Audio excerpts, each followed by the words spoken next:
Have you ever heard of a coin so rare that owning one could land you in serious trouble? A coin that officially doesn't even exist? Today we are diving into one of the greatest mysteries in American numismatics, the story of the 196 for D piece dollar. This isn't just a tale about a piece of silver. It's a story of political ambition, a changing nation, and a treasure hunt that continues to this day. To understand why the 196 for D piece dollar is such a big deal, we need to go back to the original piece dollar.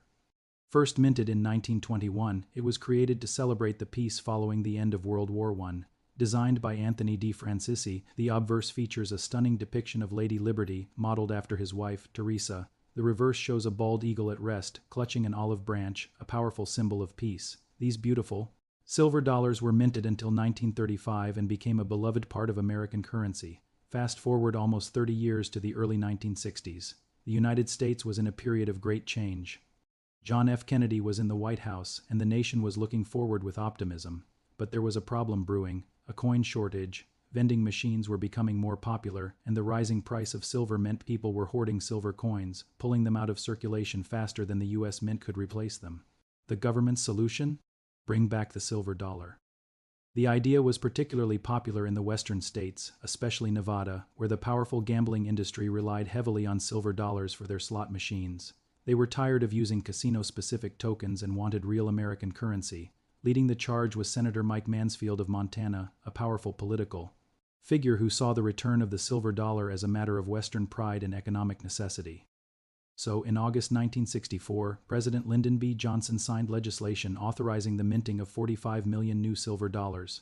The plan was to use the classic piece dollar design, but with the new date, 1964. The Denver Mint, designated by the D-Mint mark, was tasked with the massive undertaking, the presses. At the Denver Mint roared to life in May of 1965. Over the next few days, they struck a total of 316,076 brand new 196 for D-piece dollars. You'd think this would be a moment of celebration, right?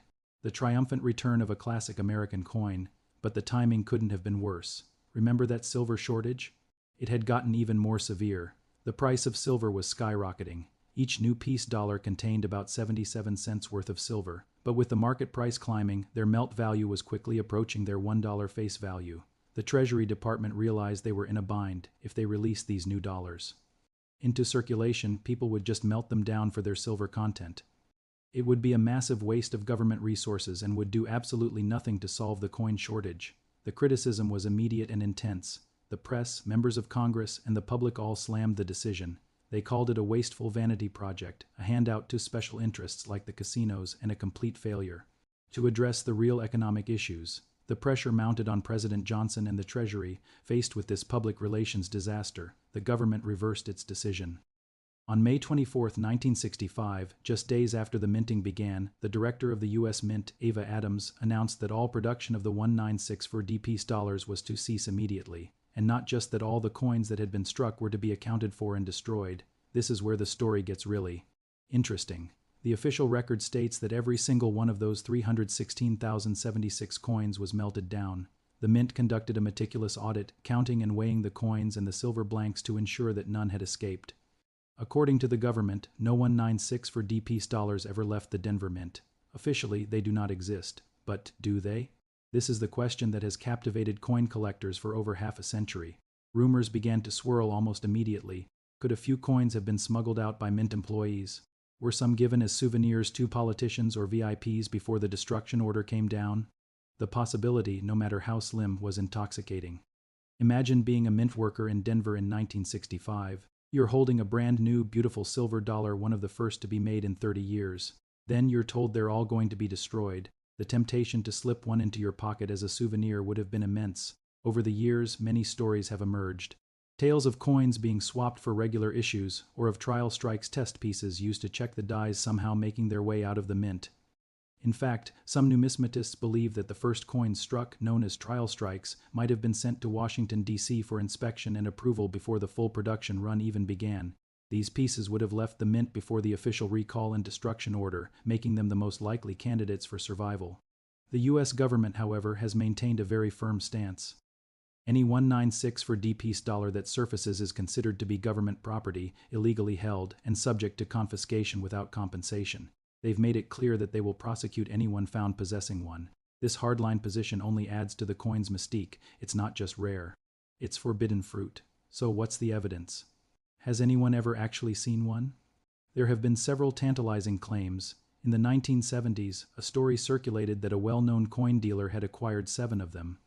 Another tale suggested that President Johnson himself had a few specimens, but none of these claims have ever been substantiated with concrete proof. The coins, if they exist, remain deep underground. Perhaps the most famous story involves the estate of the former Mint director, Ava Adams. After her death, it was rumored that a 1964D peace dollar was found among her belongings.